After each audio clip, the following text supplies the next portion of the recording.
ایک مختصر سی آیت کی تلاوت کا شرف حاصل کیا۔ سورہ یونس قرآن مجید کا 10واں سورہ ہے، اور وہ آیت جس کی تلاوت کا شرف حاصل کیا گیا وہ اس 10ویں سورے کی 35ویں آیت ہے۔ پروردگار نے ارشاد فرمایا افمن یہدی الی الحق احق ان یتبع، یہ بتلاؤ، اللہ کا سوال ہے، یہ بتلاؤ کہ تمہارے سامنے دو قسم کے لوگ ہیں، ایک وہ ہے جو حق کی ہدایت کر رہا ہے، اور دوسرا وہ ہے جو خود محتاج ہدایت ہے۔ تو اب یہ بتلاؤ کہ پیروی اس کی کرو گے جو محتاج ہے، یا پیروی اس کی کرو گے جو ہدایت کر رہا ہے؟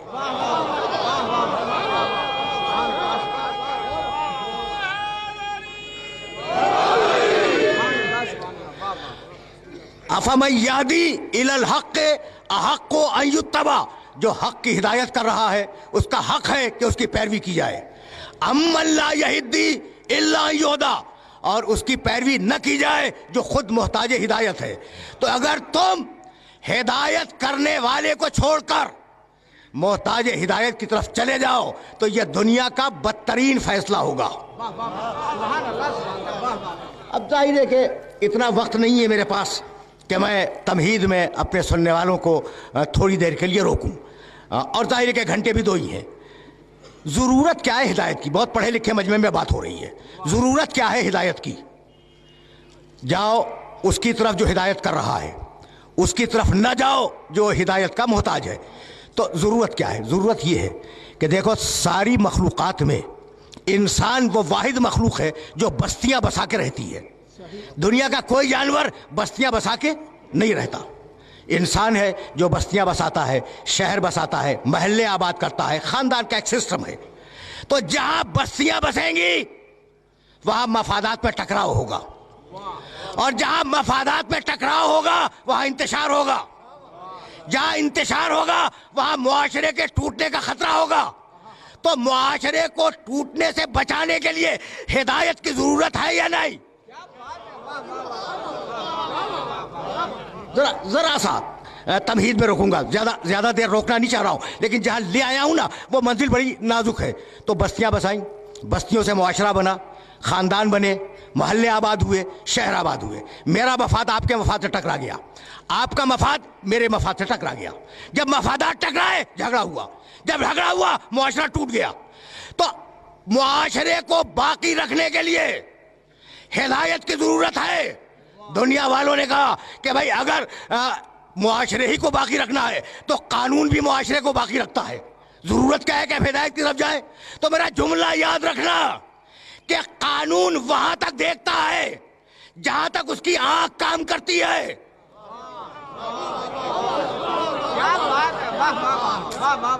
بہت عجیب و غریب مرحلے فکر میں لے آیا ہوں۔ قانون وہاں تک دیکھے گا جہاں تک اس کی نگاہ کام کرے گی۔ اگر کوئی گناہ بند کمرے میں ہو رہا ہے تو قانون اسے چیک نہیں کر سکتا، اگر کوئی بیابانوں میں کام کر رہا ہو تو قانون اسے نہیں دیکھ سکتا، لیکن ہادی وہ جو بند کمرے میں بھی دیکھے، سنسان جنگلوں میں بھی دیکھے، تو کیا اب بھی ہادی کے حاضر نادر ہونے سے انکار کرو گے؟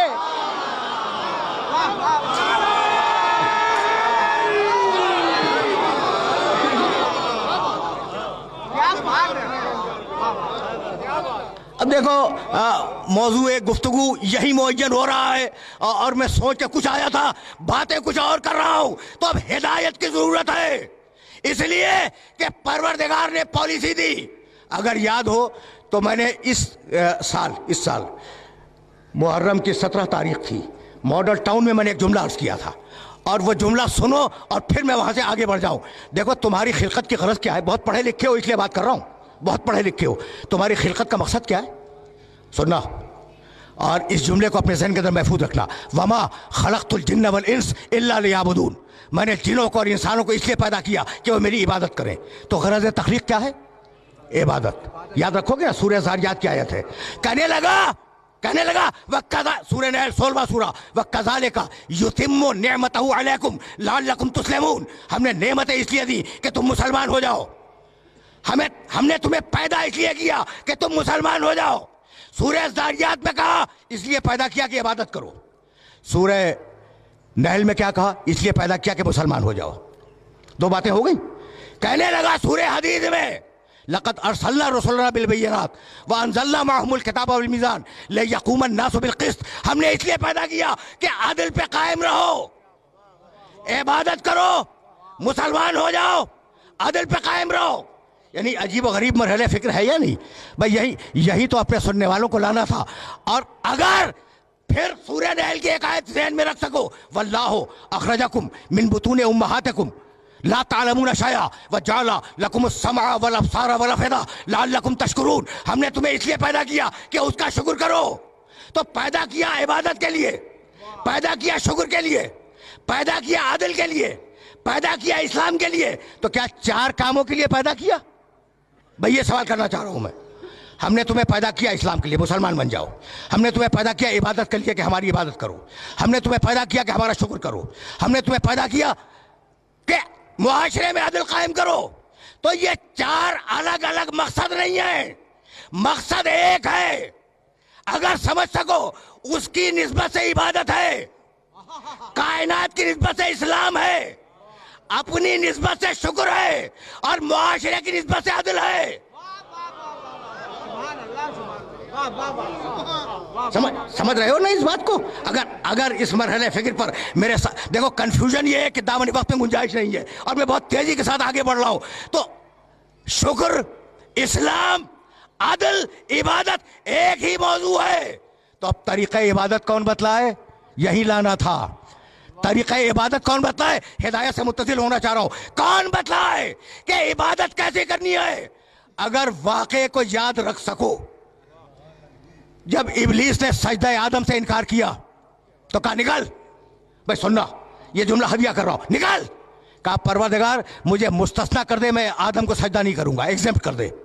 اور وعدہ کرتا ہوں کہ اگر تو نے مجھے مستثنا کر دیا تو میں روئے زمین کی ایک ایک بالش پہ سجدے کروں گا. اتنے سجدے کروں گا کہ تیری زمین میرے سجدوں سے چھپ جائے گی. سن لیا تم نے ابلیس کا جملہ؟ مالک بس اس ایک سجدے سے مجھے مستثنا کر دے، اس زمین پر اتنے سجدے کروں گا کہ یہ زمین چھپ جائے گی. جواب آیا عبادتی من حیث ارید لا من حیث ترید. ابلیس عبادت وہ ہے جو میں مانگوں، عبادت وہ نہیں ہے جو تو کرے.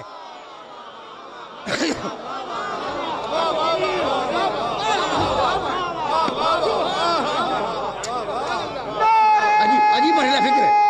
عجیب.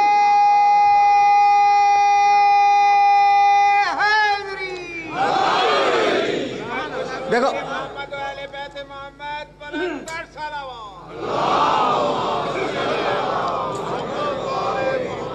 ذرا میں اور قریب ہو جاؤں. عبادت وہ ہے جو میں مانگوں، وہ عبادت نہیں ہے جو تو کرے. پڑھا لکھا مجمع ہے، سن 8 ہجری میں فتح مکہ ہے، اور پیغمبر کہہ رہا ہے ان پتھروں کو توڑو. تم سے بہتر کون اس جملے کو سمجھے گا؟ سن 8 ہجری میں فتح مکہ ہے، سن 9 ہجری میں رسول کا آخری حج ہے. سن 8 ہجری میں کہا پتھروں کو توڑو، سن 9 ہجری میں کہا اس پتھر کو چومو.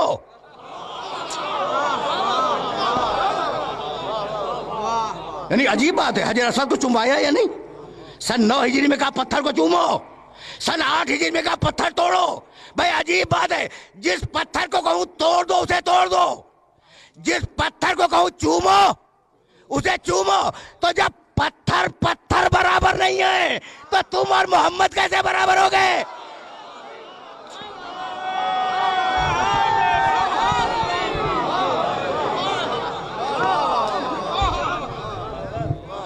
سمجھ رہے ہو نا بات کو؟ بھئی یہی لانا تھا. تو اب طریقہ عبادت بتلانے کے لیے رک کے سننا، اس لیے کہ بڑے نازک مرحلے پہ لے آیا ہوں. طریقہ عبادت بتلانے کے لیے ہدایت کی ضرورت ہے. لیکن اب اس بات کو کیا کرو گے؟ دیکھو بڑی تلخ حقیقتیں ہیں، اور اگر یہ تلخ حقیقتیں پہنچ گئیں تو میرا مسئلہ آسان ہو جائے گا. کہنے لگا بھئی کیا عجیب و غریب مرحلے فکر ہے. سورہ والفجر میں کہا الم تری کیف فعل ربک بعاد. کیا تم نے نہیں دیکھا کہ تمہارے اللہ نے عاد کی قوم کے ساتھ کیا کیا؟ انہیں تباہ و برباد کر دیا. کیا تمہارے اللہ نے سمود کو برباد نہیں کیا؟ کیا فرعونوں کو برباد نہیں کیا؟ الذین طغوا فی البلاد، یہ وہ تھے جو شہروں میں سرکشی کر رہے تھے. پوری آیتیں میں نے نہیں پڑھی. طغیان کے معنی سرکشی، یہی لانا ہے. اور اگر یہ مرحلہ سر ہو گیا تو میری آج کی محنت سوارت ہے. بہت آرام سے سننا، بہت آرام سے. یہ قوم عاد کے لوگ، یہ قوم سمود کے لوگ، یہ فرعون، یہ سرکشی کر رہے تھے شہروں میں، ہم نے انہیں تباہ کر دیا. الذین طغوا فی البلاد، یہ طغیان کر رہے تھے. ٹھیک، یہ یاد رکھنا. سورہ والفجر. اور اب سورہ والشمس میں کہنے لگا کذبت ثمود بطغواہا. سمود نے طغیان کیا، سرکشی اختیار کی. ان کا رسول چیختا رہا ناقۃ اللہ و سقیاہا. اونٹنی یاد ہے نا حضرت صالح کی جو معجزے کے طور پہ آئی تھی؟ ان کا رسول چیختا رہا، بھائی توجہ رکھنا، چیختا رہا ناقۃ اللہ. یہ ناقہ اللہ کا ہے، یہ اونٹنی اللہ کی ہے.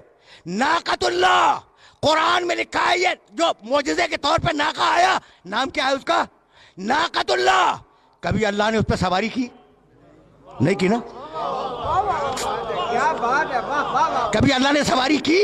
نہیں کی. کبھی اللہ نے اس اونٹنی کا دودھ پیا؟ نہیں پیا. تو یہ اللہ کا ناقہ کیسے ہو گیا؟ کہا بھئی ایسے عجائب دکھلائے، ایسے عجائب دکھلائے کہ اللہ نے کہا کہ یہ ناقۃ اللہ ہے. تو ناقۃ اللہ تو سب کی سمجھ میں آ گیا، ید اللہ آج تک کسی کی سمجھ میں نہ آیا.